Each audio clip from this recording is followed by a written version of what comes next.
Hello friends, good evening to everyone. Welcome to our channel Commerce Solution. So friends, as we have started our paper 2 that is marketing management और ये बहुत ही important और ये एक ऐसी unit है जिसे हम मार्क्स इजीली स्कोर कर सकते हैं हमारे पेपर 2 के। तो ऑलरेडी हमारी पेपर 2 की 3 यूनिट्स हो चुकी है, ये भी कंप्लीट होने वाली है।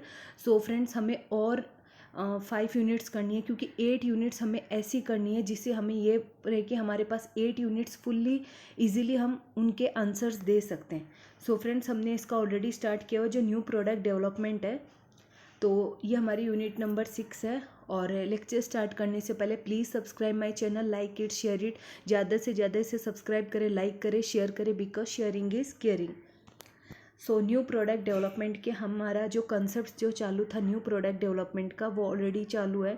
तो आज हम उसमें करेंगे प्राइसिंग डिसीजन। पहले तो हमने जो न्यू प्रोडक्ट डेवलपमेंट के थे, किस तरीके से एक न्यू प्रोडक्ट डेवलप्ड होता है, उसके कौन कौन से स्टेजेस, कौन कौन से उसके स्टेजेस रहते हैं, ये सारे हम डिटेल्स में स्टडी की थी। तो आज हम उसके अभी कोई भी न्यू प्रोडक्ट डेवलपमेंट होता है तो उसके बाद में होता है हमारा प्राइसिंग डिसीजन। तो प्राइसिंग डिसीजन कोई भी कंपनी जब अपना प्रोडक्ट लॉन्च करती है मार्केट में तो उसके साथ साथ वो अपने प्राइसिंग डिसीजन भी लेती है। तो वो किस तरीके से होते, तो प्राइसिंग डिसीजंस होता है, प्राइसिंग क्या है, is a process to determine what manufacturer receives in exchange of the product. मतलब जो मैन्युफैक्चर हम प्रोडक्ट जो मैन्युफैक्चर जो प्रोड्यूस कर रहा है, व्हाट मैन्युफैक्चर रिसीव्स, क्या रिसीव कर रहा है इन एक्सचेंज ऑफ द प्रोडक्ट। वो अपना प्रोडक्ट देगा और उसके बदले में उसे कुछ मिलेगा, दैट इज़ व्हाट प्राइसिंग।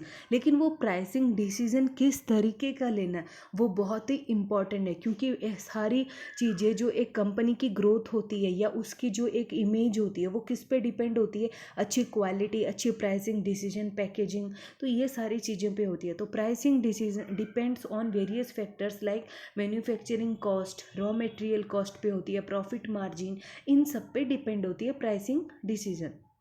सो ये प्राइसिंग डिसीजन है, इसके मेन ऑब्जेक्टिव्स क्या क्या है। The main objectives of pricing can be learn from, इस तरीके से है, कौन कौन सा है।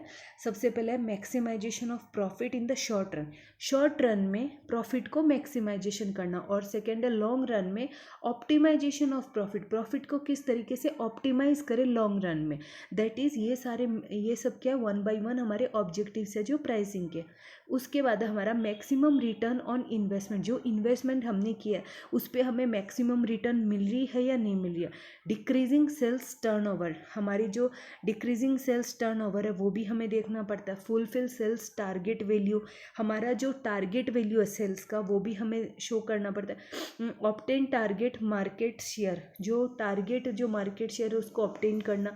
Penetration in the market, penetration market में किस तरीके से हमें प्राइसिंग करनी है, अलग अलग तरह की प्राइसिंग स्ट्रेटेजीज होती है। So one by one we will cover it. Introduction in the new market में किस तरीके से करना है। Obtain profit in the whole product line irrespective of individual product profit targets, पूरा प्रॉफिट है। तो ये सारे क्या हमारे ऑब्जेक्टिव्स है। Tackle competition, recover investment faster, stable product price है, affordable pricing to target larger consumer group, affordable pricing होती है नहीं होती है टू टारगेट जो लार्जर कंज्यूमर ग्रुप है उनको। प्राइसिंग प्रोडक्ट और service that stimulates economic development, जो हमारा प्राइसिंग प्रोडक्ट है और सर्विसेज वो क्या है, that stimulates economic development. Economic development है या नहीं है, तो ये सारे क्या थे हमारे ऑब्जेक्टिव्स ऑफ प्राइसिंग थे। क्या क्या ऑब्जेक्टिव्स है। Next move to what are the factors influencing the pricing, कौन कौन से फैक्टर्स है जो हमारे प्राइसिंग को इन्फ्लुएंस करते। तो pricing of A factor influence by various factors involves many variables, अलग अलग वेरिएबल्स होते हैं, कुछ ऊंच नीच भी होती है। तो फैक्टर्स कौन कौन से हैं, डिपेंडिंग ऑन द वेरिएबल्स, ये सारे फैक्टर्स है। इंटरनल फैक्टर्स होते हैं, एक्सटर्नल फैक्टर्स होते हैं, फिर हमारे प्राइसिंग मेथड। तो आज हम इसके सिर्फ फैक्टर्स डिस्कस, क्योंकि ये वो टॉपिक है जहाँ से डायरेक्टली है ना 100% ये श्योर टॉपिक है जहाँ से डायरेक्टली क्वेश्चंस आता है। एक क्वेश्चन तो आपका पक्का है प्राइसिंग से। तो कौन कौन से फैक्टर्स होते हैं जो हमें प्राइसिंग इनडायरेक्टली इन्फ्लुएंस करते हैं। तो internal factors and external factor.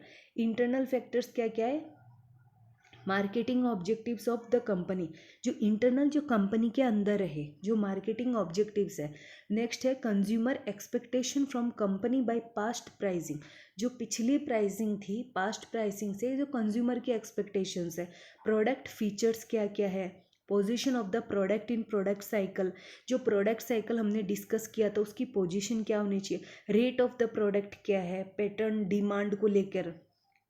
Production and advertisement cost किस तरीके की होनी चाहिए।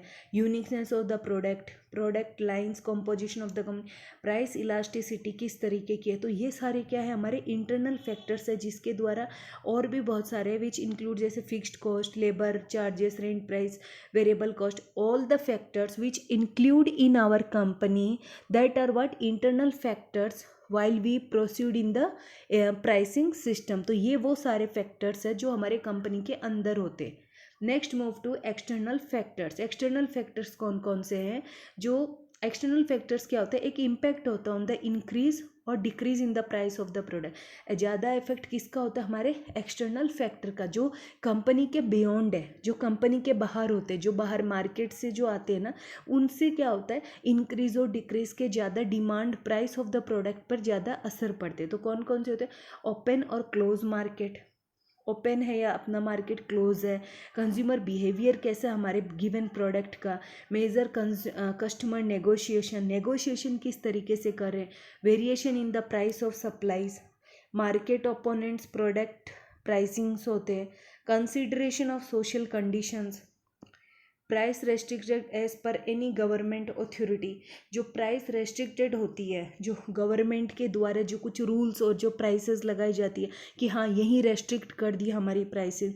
तो ये सारे क्या हो गए हमारे एक्सटर्नल फैक्टर्स, जो किसके which are what uncontrollable and which can not be affordable by the company, तो वो कंपनी के बस में नहीं है। तो ये सब क्या हो गए, जैसे कंपटीशन हो गया मार्केट में, consumer flexibility to purchase, government rules and regulations हो गई। ये तो आप पता ही है, जो वही सारे factors which are beyond the company, that are what external factors.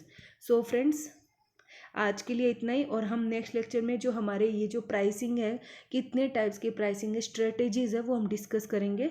For today only this much. So friends subscribe my channel, like it, share it ज़्यादा से ज़्यादा, और जो भी नए हैं वो भी सब्सक्राइब करें, लाइक करें, शेयर करें, बिकॉज शेयरिंग इज़ केयरिंग।